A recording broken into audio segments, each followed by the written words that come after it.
No, ese es un proyecto nuevo.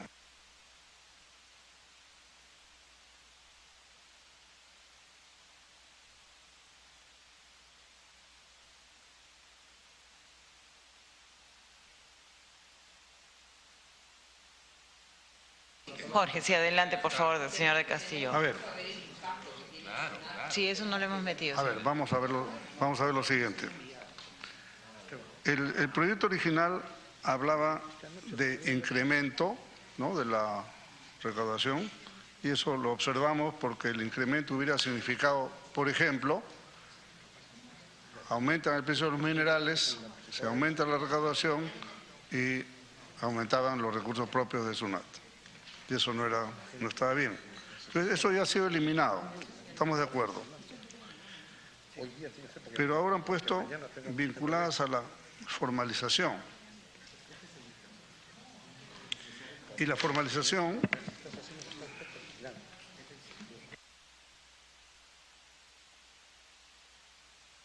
A ver, no tenemos la iniciativa solo para aclarar, la iniciativa que tuvo el congresista Jorge Castillo no ha llegado a la comisión todavía, por eso no podemos ni siquiera solicitar informes, pero esta está vinculada básicamente al cambio del modelo de incentivos. ¿Ok?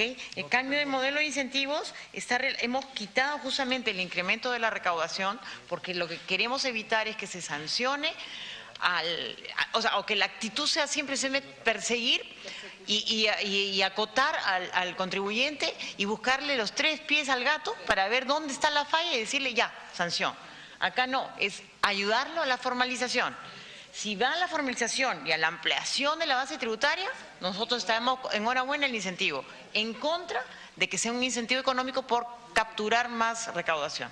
Y es por ahí donde está la modificación fundamental. Y ese es el propósito. No hemos podido incorporar las sugerencias de Jorge Castillo, yo creo que esas podrían llegar, es otra iniciativa. Si esa iniciativa, cuando ya lleguemos al Pleno, lo podemos agregar, pues en buena hora, pero en este momento no la tenemos porque no ha llegado a nuestra comisión, si les parece. Ok, ha llegado informalmente, ya que hablamos de formalización.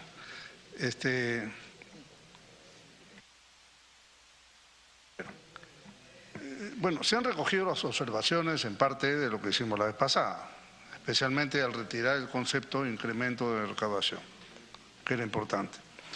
En lugar de eso, aparecen metas institucionales vinculadas a la formalización. Y la formalización puede tener 2 vertientes, señora Presidenta.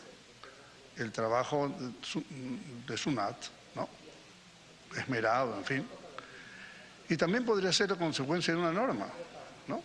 Ejemplo, el Congreso aprueba una ley de formalización X y, bueno, en virtud de eso se formalizan N empresas o pequeñas empresas o lo que fuere, o personas naturales, y se aumenta la recaudación por efecto de una ley, no por efecto de un trabajo institucional.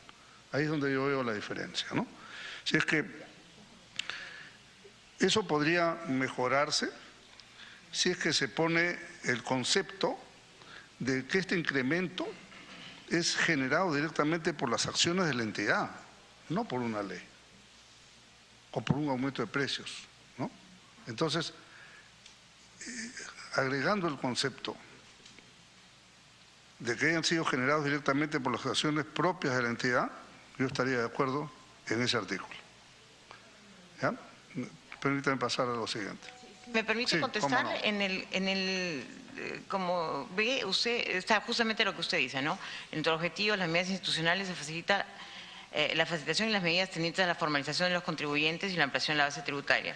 2 párrafos más abajo tenemos, para la aplicación del incentivo acotado, se pone lo que usted sugiere, se priorizará la eficacia institucional así como el aporte individual y de equipo. En ningún caso los incentivos se aplicarán sobre la base de imposición de sanciones a los contribuyentes. Claro, esa es la aplicación al trabajador.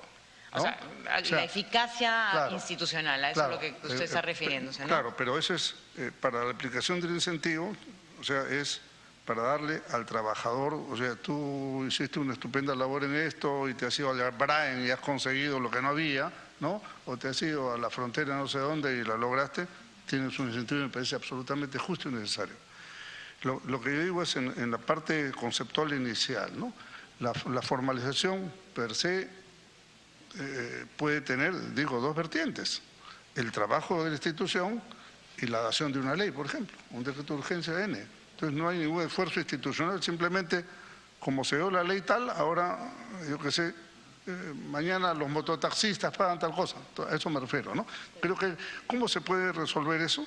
Si es que al final del primer párrafo pusiéramos que hayan sido generados directamente por las acciones propias de la institución, ¿no? Ejemplo, ¿ya? Ahora, capítulo 2, que es el tema de las aportaciones. ¿Cuánto recauda de recursos propios SUNAT?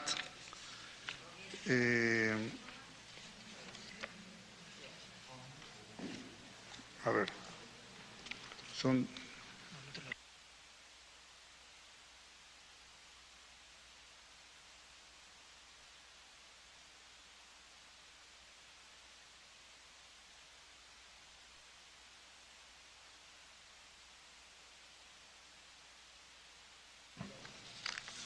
En la ley original de SUNAT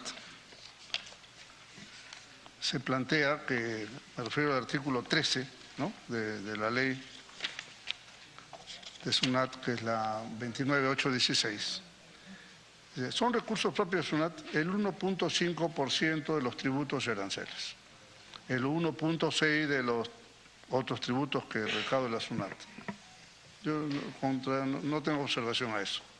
El siguiente inciso dice el 1.4% de todo concepto que administra o recaude de las aportaciones de ONP y el 1% de lo que recaude por eSalud.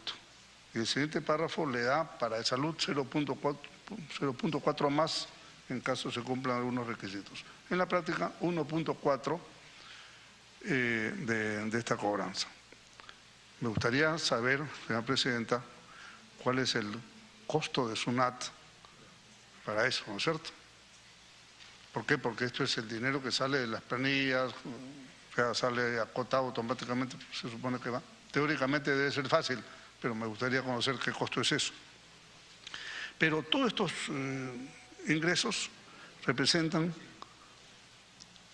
2.192 millones de soles. Acá tengo una cifra que entiendo que la hemos bajado del propio web de la SUNAT. Y de la vertiente ONP de salud, ¿no?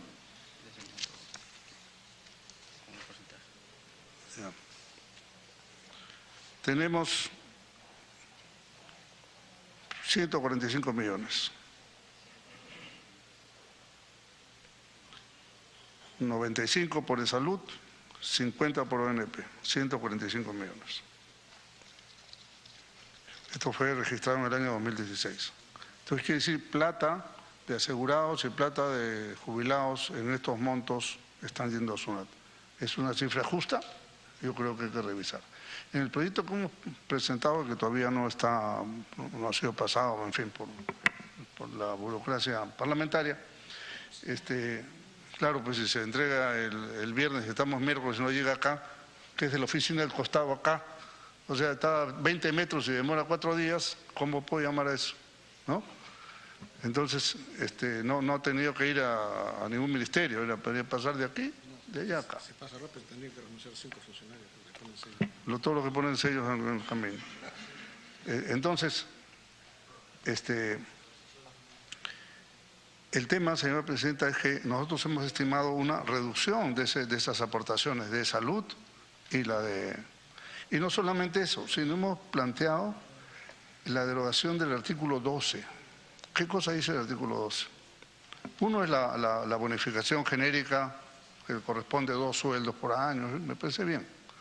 2 sueldos adicionales, ¿no? A los, supongo que 14 que reciben, si es que son 14. El tema es que hay una, fíjese lo que dice acá textual, 12. Autorícese a la SUNAT, o sea, por sí y ante sí, a otorgar una bonificación adicional por función crítica, la cual no tiene carácter remunerativo, compensatorio y no constituye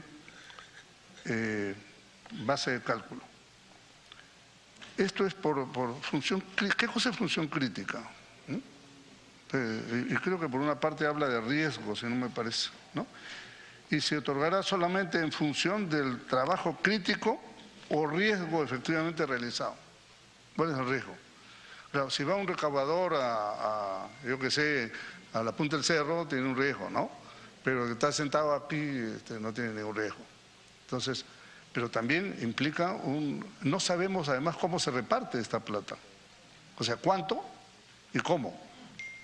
Entonces, nos parece que este es un punto que tendría que ser analizado. ¿Y por qué? ¿Y por qué insisto? ¿Por qué me permito insistir?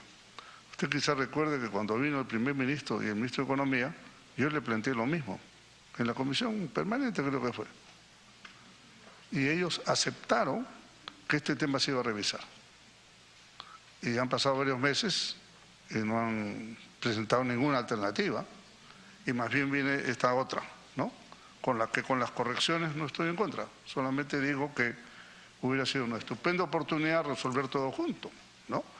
Y si pudiéramos esperar un poco de información y resolver todo junto sería bastante mejor. ¿Por qué? Porque de una sola ley, porque si no la segunda, mientras viene, esto no acaba nunca. Entonces, y se seguirá manejando las cosas. Además, si diéramos esto, quizás una cosa uno podría decir, bueno, a partir del próximo año, porque este año ya las cosas están dadas, ¿no? En fin, son más que ideas, sino ya propuestas concretas de lo que podemos corregir y de lo que esto significa. ¿Por qué? Porque es un sector que,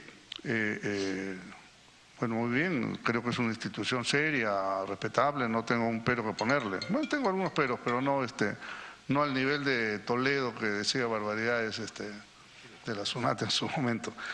Pero pienso, señora presidenta, que si pudiéramos nosotros integrar los proyectos y resolverlos de una sola decisión, sería lo mejor. Gracias. Bien, gracias, congresista. Creo que como sugerí, de verdad no podemos integrarlo ahora ni esperar, que yo creo que es una buena norma ya cortar de llano el tema del incentivo económico y ponerlo para el debate en el Pleno, sería buenísimo. Y si en ese momento ya hemos discutido su norma, porque no podemos discutirla sobre la base de falta de información, o sea, lamentablemente su norma no ha llegado, no hemos podido solicitar la información que complementa los datos que usted tiene ahí. Ni opiniones, ¿no? Sabemos algunos detalles, por ejemplo, que el 04 no se cobra porque no hay decreto supremo que lo haya implementado, entonces no ha habido cobranza, pero tenemos que hacer un análisis más profundo. Creo que puede añadirse en el Pleno cuando tengamos la oportunidad, si le parece, pero me parece conveniente ya entrar a la votación del tema. Sí, por supuesto. Fíjese, la deficiencia que usted nota con razón, o sea, que no están los datos, es la misma deficiencia del proyecto, no hay ningún dato económico. No hay datos suficientes, a mi juicio, de lo que estamos discutiendo. Por ejemplo, si quitamos el incremento por aumento del... ¿No? ¿Cuánto significa eso? ¿Alguien nos ha dicho el dato? No, tampoco. O sea, la misma deficiencia que nos critican está en el proyecto. Así es la cosa. En la práctica, la SUNAT ya implementó por decreto supremo o por directiva, si no me equivoco, la suspensión del incentivo perverso que se había generado a través del incentivo por recaudación. En la práctica, lo que queremos es asegurarnos por ley, no por una directiva funcional. Entonces creo que aquí ya eso está demostrando de que nuestra norma, la propuesta que se ha planteado acá por esta comisión, es una norma que va en la dirección correcta. Entonces creo que lo deberíamos es poner en la votación, si les parece. Ok, a favor, por favor, los congresistas que estén a favor. Está a favor congresista Lizana, congresista Torres, la congresista Scheffer, el congresista Alcalá, el congresista Bruce, el congresista García Belaunte. En contra, a favor el congresista Rolando Reate. Correcto.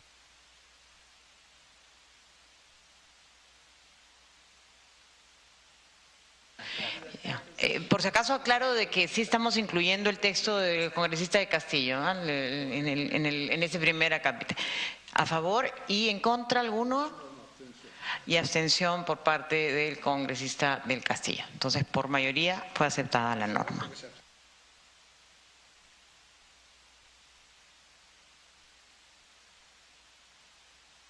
todas maneras vamos a presionar para que nos envíen la norma lo más pronto posible, ¿no? Bien.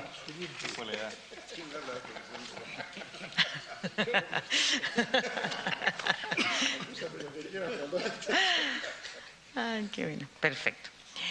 Aquí pasamos al siguiente tema, predictamen recaído en los proyectos de ley 596, ley que modifica los artículos 2 y 4 de la ley 29.482, ley de promoción para el desarrollo de las actividades... para el desarrollo de la actividad productiva en zonas altoandinas, ¿no? La idea de esta norma básicamente es añadir a la norma, a esta ley, el artículo 2 de la ley 29.482, la inclusión de lanas de ovinos y pieles de crianza. Me pide... Se debatió la semana pasada y me pide una cuestión previa el congresista Perciacala. Sí, la semana pasada también quedó pendiente, señora presidenta.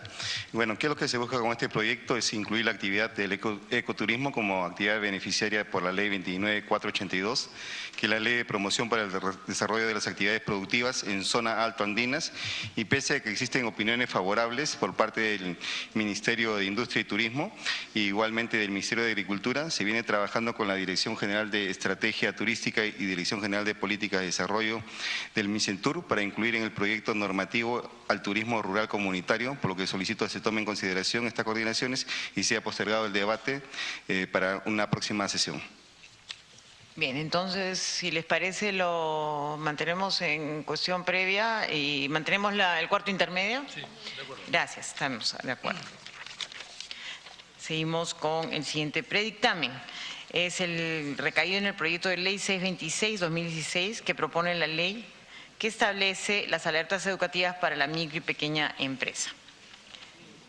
El dictamen que recomienda su aprobación con el texto sustitutorio, ¿no? Bueno, como sabemos, el proyecto de ley tiene como objeto establecer sanciones denominadas alertas educativas para la micro y pequeña empresa previa a cualquier otra sanción. Para tal efecto se plantea modificar los artículos 165 y 180 del texto único ordenado del Código Tributario aprobado por Decreto Supremo 133/2013.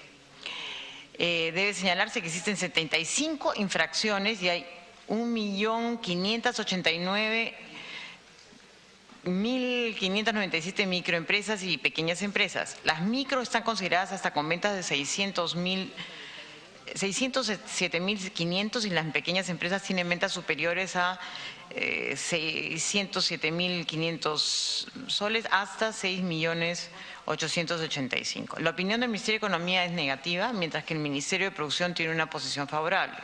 En la Comisión de Economía, luego del estudio correspondiente, hemos considerado que la propuesta debe aprobarse con los siguientes cambios. Incluir exclusivamente a las microempresas, debido a que las pequeñas, por sus volúmenes de venta, utilizan profesionales contables que evitan cualquier tipo de desconocimiento sobre materia tributaria. Segundo, que la sanción educativa sea solo por única vez, debiendo ser capacitado el contribuyente no solo por esa infracción, sino por para que se prevenga que incurre en las transgresiones de las otras que existen de las 75 infracciones. Que debe excluirse a las infracciones incurridas y no detectadas, porque si no se ha identificado la infracción no se puede sancionar. En todo caso, si el contribuyente declara una infracción no detectada, es merecedor de una sanción y que en este caso será merecedor de una sanción educativa. De otra manera, sería una forma de eludir, pues sería una forma de eludir, pues se dará una sanción educativa tantas veces como no sea detectada, convirtiéndose en un incentivo perverso. Debido a que la propuesta no define la forma de la sanción educativa y que adicionalmente a las señaladas puede ser a través de medios electrónicos o desarrollo de tutoriales, entre otros, debe aclararse que resulta muy oneroso e inviable que la SUNAT vaya a dar capacitaciones a empresas considerando el número de empresas y los tipos de infracciones. sugerimos que la SUNAT, mediante resolución, establezca la forma y el plazo de la sanción educativa. En otra opinión más, que se debe excluir a los contribuyentes que hayan sido sancionados por la SUNAT con anterioridad a la vigencia de la presente norma por las infracciones por las cuales ya hayan sido sancionados, porque es evidente que al haber sido sancionados ya no desconocen la norma sobre el particular. Que si bien se excluye de las sanciones educativas a las microempresas que tengan como titulares o socios a personas que hubieran sido condenadas por delitos tributarios, también debe excluirse por igual razón a las infracciones vinculadas a delitos, por ejemplo, contrabando, falsificación, adulteración, etcétera, cometidos en flagrancia o relacionados a requisitos para contratar con el Estado, por ejemplo, falsificar un RUC en los procesos de compras estatales. Finalmente, se complementa la propuesta con dos agregados no considerados, que el primero sería que el incumplimiento de las alertas educativas debe dar lugar a la aplicación de la sanción prevista para la infracción correspondiente y, segundo, que la SUNAT incorpore en su página web tutoriales para cada tipo de infracción formal o sustancial establecida en el artículo 172 del Código para el incumplimiento adecuado de las obligaciones tributarias. Si aprobáramos la propuesta como está planteada, tendríamos que de un total de 1.589.597 beneficiarios, de acuerdo a las cifras de 2014, implicaría que, considerando 75 infracciones, tendríamos que al amparo de una norma legal se pueda transcribir 119.219.775 veces el Código Tributario y que puede ser perdonado de una sanción por igual número de veces. Es evidente que, de ser esta situación, que la ventaja económica que implica cometer una infracción llevará a que se maximice hacerlas, debido a que se conoce de antemano que dará perdón. La principal infracción cometida por los contribuyentes es no pagar a la ONP en los 2 primeros meses del año. 21.883 microempresas no pagaron a la SUNAT pese a que lo descuentan a los trabajadores. Otra infracción elevada, 10.029 empresas, es por no presentar declaraciones sobre remuneraciones dentro del plazo, lo cual tiene relación con el descuento del impuesto a la renta de los trabajadores. Se debe ser cuidadosos con lo que aprobamos. Entonces, lo pasamos al debate. Abrimos la mesa, el congresista Torres. Gracias, presidenta. En lo personal no me encuentro de acuerdo con las modificaciones que han incluido, voy a referirme a cada una de las mismas, pero no antes de eso, quisiera hacer algunas precisiones. Tal como lo ha señalado, el Ministerio de la Producción está a favor, el Ministerio de Economía y Finanzas está en contra. Pero a mí lo que más me ha llamado la atención es la justificación por la cual el Ministerio de Economía está en contra. Como todos recordaremos, la idea de este proyecto es, si tú eres una micro o pequeña empresa e incurres en una infracción, la primera vez que la SUNAT te sancione va a ser con una capacitación. Es decir, tú te tienes que ir a la SUNAT, a hacer tu capacitación, tomar tu tiempo y hacerte el conocimiento para que por única vez, y ya no más, no vuelvas a cometer esa infracción. Una escuela, ¿no? Y dijimos esto lo teníamos inspirado pues en legislaciones como la de Chile, en donde hay tanto apoyo a la pequeña y a la microempresa. Pero una sola vez en cada tipo de sanción, evidentemente, porque ¿de qué me sirve que si yo incurro en una infracción referida a libros contables, me capacitan, me queda claro que ya nunca más en mi vida me pueden volver puedo volver a tener en consideración el hecho de que no conocía la norma? O sea, ya en adelante ya no voy a poder alegar este desconocimiento. Me pide una interrupción el congresista Bruce. Sí, una consulta, congresista Torres. Cualquier tipo de infracción, por ejemplo, si meto facturas falsificadas, ¿eso también ameritaría una sanción tan leve? Es en el tema administrativo. Todo el tema penal no nos podemos meter en lo absoluto. O sea, el inicio de una acción penal está totalmente abierta y evidentemente nosotros no lo vamos a cubrir en lo absoluto. Estamos hablando simplemente del tema de la sanción administrativa. Entonces, primera vez que cometo la infracción, me dan la posibilidad de que me vaya a una sanción educativa, una capacitación. Segunda vez, ya no. Tercera vez, ya no. Pasa el año, ya no. O sea, es solo una oportunidad por cada tipo de infracción. Pero lo que yo quisiera sostener es por qué estamos precisando esto. Porque increíblemente la opinión del MEF para negarse a este proyecto de ley es: no, pues yo no le puedo dar un beneficio a la micro y pequeña empresa que incumple con una norma. Me he quedado sorprendido, presidente.